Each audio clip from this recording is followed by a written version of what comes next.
I can only assume at this point Democrats are either completely inept or seriously malicious. But of course, there have been many stories to lead us to believe one or the other. This one takes the cake. You see, Joe Biden reveals he is now receiving intelligence briefing and says Russia, China, and others are engaged in activities to delegitimize our electoral process. Heavens me. Russia and China, perhaps teaming up, I don't know. But Russia, China, the narrative, it's been pushed for some time. They're saying that come November, Bill Barr will claim China's interfering, and that they'll use that as justification to, freeze some states' electoral vote count, which ultimately will then allow Donald Trump to win because it'll go to the House. A big confusing, circuitous narrative they're pushing. But let me tell you who is working to delegitimize our electoral process. Why? It's none other than the Democrats and Joe Biden. Because we can see this story from NBC News. States reject tens of thousands of mail ballots in this year's primaries, setting off alarm bells for November. Great. Well, who's been demanding mail-in voting and who's been fighting it? Why, the Democrats have been demanding mail-in voting and the Republicans have been fighting it. So please spare me the complete and utter nonsense, Joe Biden, when you try to claim it's going to be Russia or China. To be fair, Donald Trump also accused China. Hey, we're in agreement. No one's going to believe the result of the election and everyone's to blame. We're done. I don't know what the point of having an election is at this point. Hear me out. Donald Trump has said that foreign countries will counterfeit mail-in ballots and it'll be the biggest scandal of our times. Well, then why would anyone on the right believe the election's going to be legitimate no matter who wins? Joe Biden reveals, according to intelligence he's received, Russia and China are engaged in activities to delegitimize our electoral process. Well, then why would I believe if Trump or Biden won? And the Democrats are pushing mail-in voting. So, of course, the left is going to claim if they don't win or if Trump questions it, he's cheating. And then, of course, the right's going to claim if there's, if Biden wins, that Biden's cheating. Congratulations. What do we do? Where do we go from here?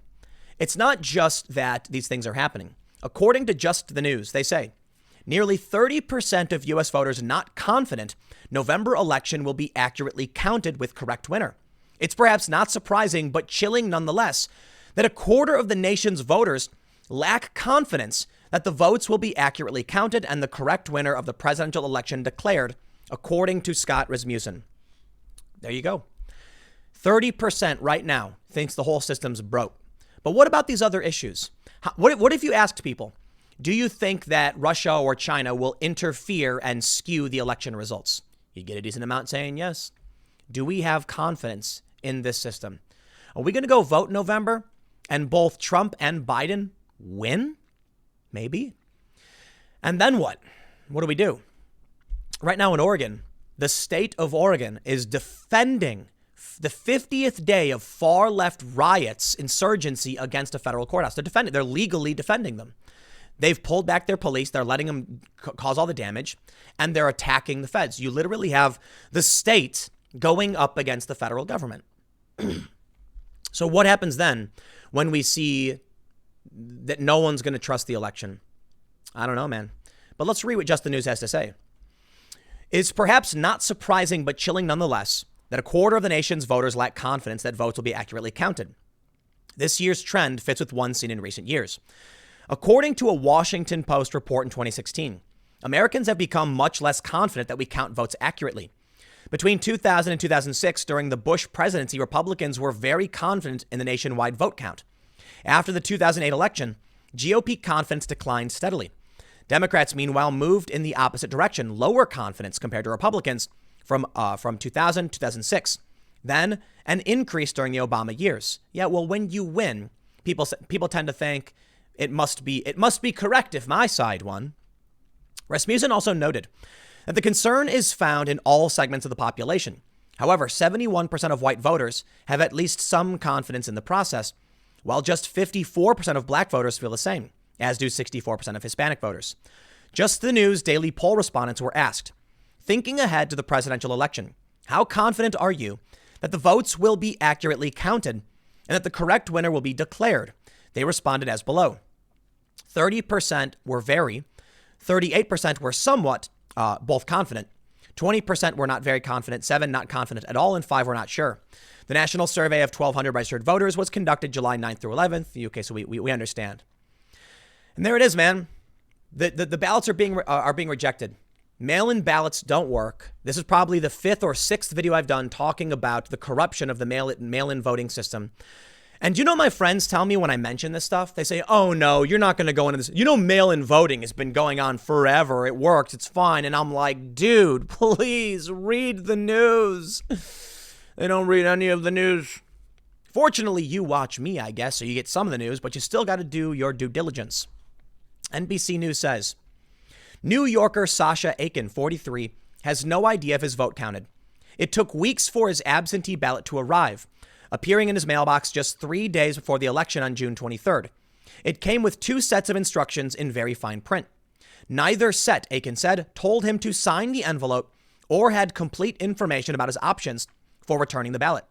He saw the city's Board of Elections account tweet confirming he could drop it off at his local polling location. Come election day, however, the Brooklyn poll worker to whom he handed his ballot seemed unsure. I walked away with very little confidence that my vote was going to be counted, he said in an interview, and I don't know if I'm ever going to find out if my vote was counted because I handed it to someone who didn't seem to know what to do with it.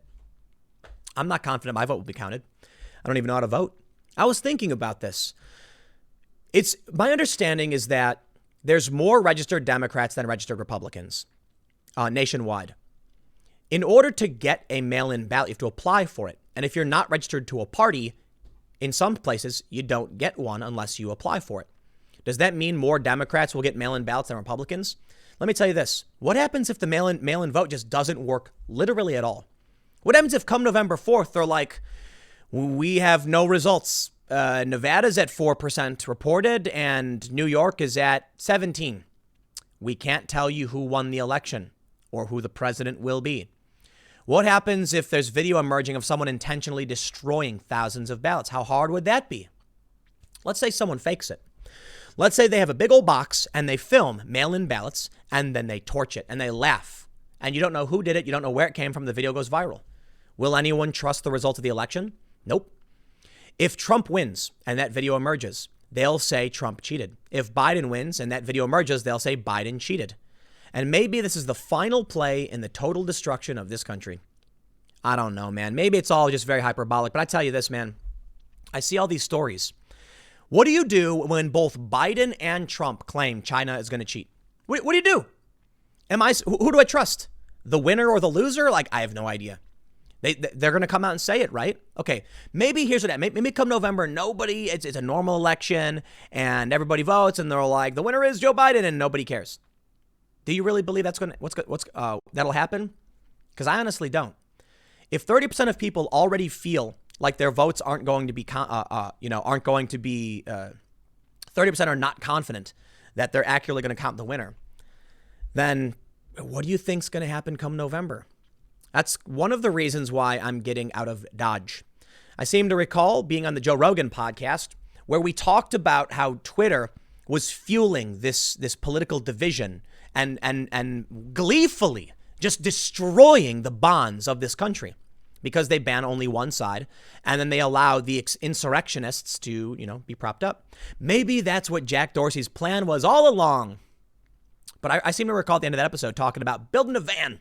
I said, I'm getting a van. I'm going to take that van. I'm going to GTFO when this hits the fan. And people laughed. They thought it was a joke. Some thought it was funny. Some thought I was being crazy. Come on, man.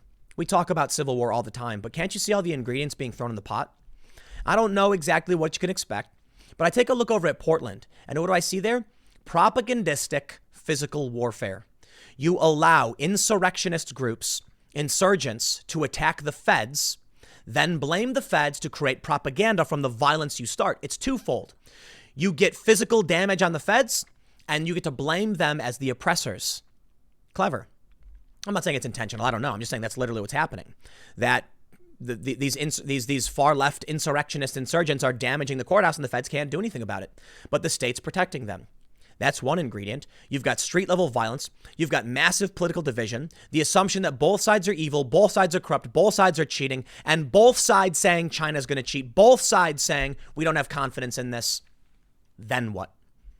November 4th. Then what? I hope this is just a whole lot of exaggeration and nonsense. And in the end, it's all just normal. It's an election year. It's just an election year with social media, so everybody acted a fool. And then it turns out Trump wins, and then everything goes back to normal. I'd like to believe that. But I believe it's too hard to believe. I really do think things will get crazy. So you know what I've done? I got a van. But here's the way I put it. You're never going to see me build a bunker and fill it with beans. But I will buy some extra beans. I got a van because the van's fun. I'm moving out of Jersey because Phil Murphy has proven he's incapable of dealing with a crisis, not because of any potential crisis. I'm literally experiencing a horrific New Jersey catastrophe because the governor is terrible at his job. So I'm leaving. It just so happens to be that these things will benefit me in the event that all hell breaks loose come November. And who knows what, man? Who knows? I don't know what to expect. You tell me. I'll leave it there. I got one more segment coming up in a few minutes, and I will see you all shortly.